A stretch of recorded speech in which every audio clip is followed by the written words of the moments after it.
یہ ریڈیو صدائے حریت جموں کشمیر ہے۔ کشمیر کی صورتحال کے حوالے سے تازہ ترین کے ساتھ ابن سلام۔ پاکستان بھر کے عوام نے آج کشمیریوں سے اظہار یکجہتی کے لیے کشمیر آور منایا۔ دوپہر 12 بجتے ہی وزیراعظم عمران خان اور کابینہ اراکین سمیت دیگر شخصیات وزیراعظم سیکریٹریٹ کے باہر جمع ہو گئے، جہاں سائرن بجائے گئے اور پہلے پاکستان کا اور پھر کشمیر کا قومی ترانہ پڑھا گیا۔ پارلیمنٹ کے باہر اپنے خطاب میں عمران خان نے کہا ہے کہ اظہار یکجہتی کا مقصد کشمیریوں کو بتانا ہے کہ ہم ان کے دکھ درد میں پوری طرح شریک ہیں۔ انہوں نے کہا ہے کہ کشمیریوں کو آزادی ملنے تک پاکستانی قوم ان کے ساتھ کھڑی ہے اور میں خود کشمیریوں کی آزادی تک ہر فارم پر ان کی جنگ لڑوں گا۔ ادھر مقبوضہ کشمیر میں سخت کرفیو اور دیگر پابندیاں 26ویں روز بھی جاری رہنے سے انسانی بحران کا خطرہ سنگین تر ہو گیا ہے۔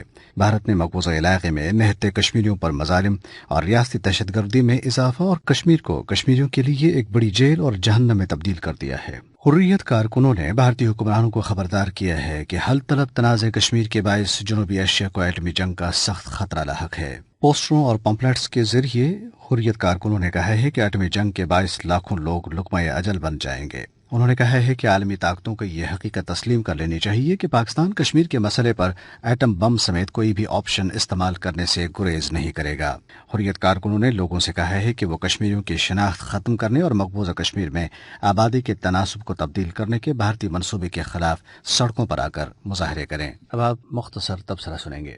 کشمیر کی خصوصی حیثیت ختم کرنے کے بعد بھارتی استعمار اس وہم میں مبتلا ہے کہ قتل و غارت گری، اندھا دھند گرفتاریوں، اقتصادی ناکہ بندی اور مسلسل محاصرے کے ذریعے وہ کشمیریوں کو تھکا دے گا اور کشمیری بھارتی چیرہ دستیوں سے عاجز آ کر بھارتی غلامی پر راضی ہوں گے۔ بھارتی استبداد کی یہ سوچ نئی اور نرالی نہیں، بلکہ ماضی کے ہر غاصب کی یہی پالیسی تھی جو ناکامی سے دوچار ہوئی۔ کہتے ہیں کہ ہر شر کے اندر خیر کا پہلو بھی پوشیدہ ہوتا ہے۔